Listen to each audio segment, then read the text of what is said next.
పిల్లలు మా మదర్ దగ్గర ఉన్నారు శ్రీకాకుళంలో, ఇక్కడ చదువుకుంటున్నారు శ్రీకాకుళం స్కూల్లో. ఇక ఫర్దర్ గా ఆలోచించాలి ఇంకేం చేయాలనేది.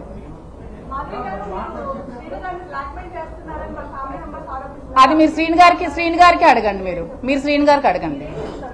అమ్మ బ్లాక్ మెయిల్ చేయడానికి అతడైనా చిన్న కిడ్, 60 years అమ్మ, ఒక స్టేట్ ఎమ్మెల్సీ, 25 years నుంచి పాలిటిక్స్ లో రాజకీయాలు చేస్తూ వస్తున్నారు. మీరే అందరూ చాలా మంది పెడుతూ ఉంటారు స్టేట్ రౌడీ అని, స్టేట్ లీడర్ అని. అలాంటి మనిషిని నేను ఎలాగమ్మా బ్లాక్ మెయిల్ చేయగలను చెప్పండి మీరే. నాకు తెలియదు వాళ్ళ పిల్లలు వచ్చారు. నేను ఎప్పుడైతే న్యూస్ ఛానల్స్ చూసానో అప్పుడే నాకు తెలిసింది. అలానే నా ఇంటికి వెళ్ళట్లేదని చెప్పట్లేదు. నేను నా ఇంటికి వెళ్తూ ఉంటాను, నేను వస్తూ ఉంటాను, మా ఇద్దరం కలిసి టెంపుల్స్ కి వెళ్తూ ఉంటాము, వస్తూ ఉంటాము. నేనంటే ఫ్రాంక్ గానే చెప్తున్నాను. నాకు వాళ్ళు వచ్చి నేను నా యూట్యూబ్ ఛానల్స్ చూసినంత వరకు ఇంత రప్చర్ జరిగిందని, ఇంత నాకు అందరూ నాకు వీడియోస్ పెట్టినంత వరకు ఇంత బయట జరుగుతుందని కూడా నాకు తెలియదు. తెలిసాక నేను బయటకు వచ్చి మరి నా లైఫ్ లో జరిగినవన్నీ చెప్పాలి కదా. ఆవిడ ఎంతసేపు ఆవిడ వైపే చెప్తుంది, మరి నా లైఫ్ లో జరిగింది కూడా నేను చెప్పాలి కదా.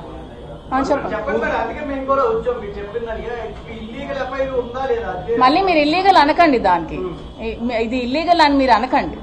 ఆవిడ పేరు పెట్టిందని మీరు ఇల్లీగల్ ఎఫ్ఐఆర్ అని మీరు పేరు పెట్టకండి. ఆవిడ అలా క్రియేట్ చేసి అలా చెప్పింది. ఇప్పుడు నాకు ఏ దిక్కు లేక నేను కలిసి ఉండాల్సి వస్తుంది. దాన్ని మీరు ఇల్లీగల్ అంటారో, మీరు ఏమంటారో, మీరు ఏం పేర్లు పెట్టారో అది మీ ఇష్టం. నేనైతే ఇల్లీగల్ అని దానికి ఒప్పుకోను. నేను ఆవిడ డైరెక్ట్ గా మా హస్బెండ్ తో కూడా మాట్లాడి చాలా అసలు ఇంట్లో కూడా చాలా ఇష్యూస్ క్రియేట్ చేసింది ఆవిడ గురించి. మరి మీకు తెలుసో లేదో నాకు తెలియదు. మరి ఆవిడకి ఉన్న ఈ పదవి దాహంతో నన్ను ఒక పావులా వాడుకుంది రాజకీయాల్లో. నన్ను వాడుకొని నన్ను ఇలా చేసింది. ఏమి ఈ 25 years లో శ్రీని గారు చాలా మంది లేడీస్ తో పాలిటిక్స్ లో చాలా మంది పొలిటీషియన్స్ లేడీస్ తో ట్రావెల్ చేస్తూ ఉంటారు కదా. చాలా మంది ఎంపీటీసీలు ఉంటారు, ఎంపీపీలు ఉంటారు, ప్రెసిడెంట్లు ఉంటారు, అందరూ లేడీస్ ఉంటారు. ఎప్పుడు చాలా మందితో లేడీస్ తో మాట్లాడతారు. మరి అందరు లేడీస్ తో మాట్లాడితే నన్నే ఎందుకు ఆవిడ ఇచ్చేయాలి, ట్రాప్ చేయాలి? ఆవిడ నన్ను ట్రాప్ చేసింది, నేను శ్రీని గారిని ట్రాప్ చేయడం కాదు.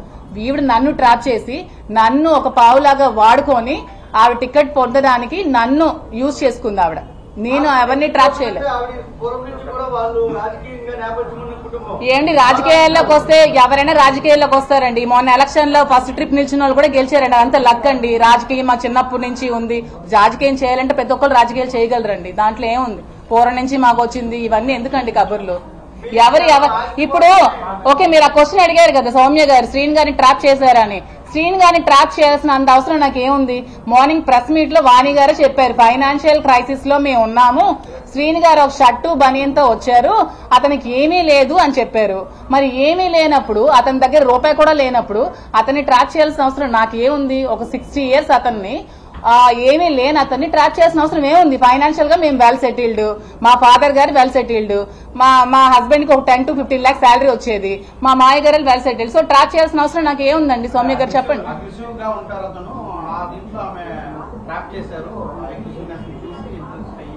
అదేనండి, ట్రాప్ చేయడానికి చిన్నపిల్లలా అని అడుగుతున్నాను నేను. శ్రీని గారు ఏమైనా చిన్న పిల్లడా? ట్రాప్ చేస్తే పడిపోతారు చెప్పండి మీరు. ట్రాప్ చేస్తే పడిపోయేవాడైతే ఈ 25 years లో ఎవరు ట్రాప్ చేసినా పడిపోవాలి కదండి.